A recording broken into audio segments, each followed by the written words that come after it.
Pedagang kaki lima di Pasar Los, Kecamatan Banda Sakti, Kota Lok Sumawe telah melaporkan oknum Satpol PP yang diduga melakukan pemukulan saat penertiban ke Polres Lok Sumawe atas kasus dugaan penganiayaan dan pengeroyokan.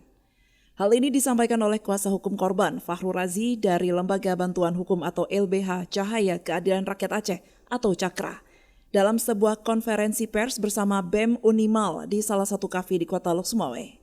Dugaan penganiayaan terhadap 3 pedagang handphone bekas tersebut terjadi pada tanggal 25 Juli 2023. Kronologis awalnya terjadi sekitar pukul 22 waktu Indonesia Barat.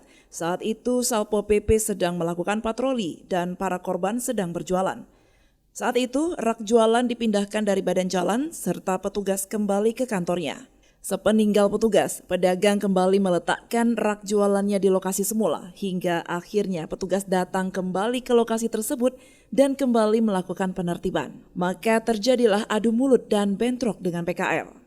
Pasca membuat laporan ke kepolisian, orang tua salah seorang korban yang juga bekerja di Satpol PP ikut diintimidasi oleh oknum petinggi Satpol PP dengan ancaman akan dipecat atau mutasi jika tidak mau berdamai. Menurut Fahrul Razi, hal ini sudah sangat tidak bisa ditolerir. Apabila kejadian seperti ini kembali terjadi, dirinya akan melakukan upaya hukum juga. Di Polres Lok Sumawe yang dilaporkan oleh saksi korban ada Bang Vicky, Bang Reja, dan Bang Mariasyah dengan nomor LP 328 tanda bukti lapor.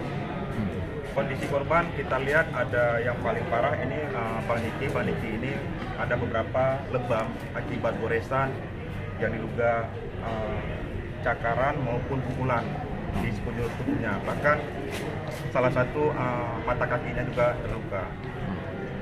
Sedangkan Bang Muhayyad Syah ini saat kejadian sebenarnya beliau bermaksud ingin meleraikan karena dilihatnya ada pemukulan yang dilakukan oleh oknum yang kami tahu itu adalah oknum dari Satpol PP, mencoba melerai, bahkan beliau juga mendapatkan kekerasan yang dilakukan oleh oknum tersebut.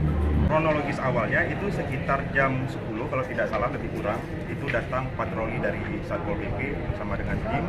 Saat ini para korban sedang berjualan HP bekas, dimintakan karena mungkin deraknya yang berada di pinggir jalan dimintakan untuk dipindahkan. Saat itu memang sudah dipindahkan, cuma pasca dari anggota dari Satpol PP ini kembali ke kantornya, para pedagang ini yang sudah kebiasaan selama ini kan mencari nafkah dari situ, mencari sesuap nasi dari situ, kembali meletakkannya. Tiba-tiba datang lagi Satpol PP, di situ terjadi cekcok mulut awalnya. Yang kita tidak bisa tolerir adalah penggunaan kekerasan yang dilakukan oleh para oknum Satpol PP tersebut. Kami juga tidak tahu apakah itu masyarakat ataupun lembaga yang dibentuk oleh Satpol PP, kami tidak tahu itu. Yang kami tahu bahwa itu adalah dari oknum Satpol PP. Makanya kemarin kita buat laporan pengaduan dengan pasal 351 penganiayaan dijuntukan dengan pasal 170 terkait dengan pengeroyokan. Cuma yang perlu teman-teman media ketahui, pasca daripada pelaporan kemarin juga ada beberapa dari keluarganya Niki sebagai pelapor utama itu juga mendapatkan intimidasi. Hal tersebut sangat kami tidak tolerir dan bahkan kami juga akan, jika hal seperti itu terjadi lagi, kami akan melakukan upaya hukum lagi. Intimidasi, adanya ancaman terhadap keluarga. Yang perlu diketahui bahwa orang tua daripada Niki ini juga merupakan pegawai di Satpol PP. Jadi ada telepon yang ditelepon dari salah satu petinggi di Satpol PP. Jika memang tidak mau berdamai, maka orang tuanya akan dipindahkan. Seperti itu, Niki ya. Ya, dipecat diancam. Dari Lok Sumawe, Denny Muhtadi melaporkan untuk Puja TV Aceh.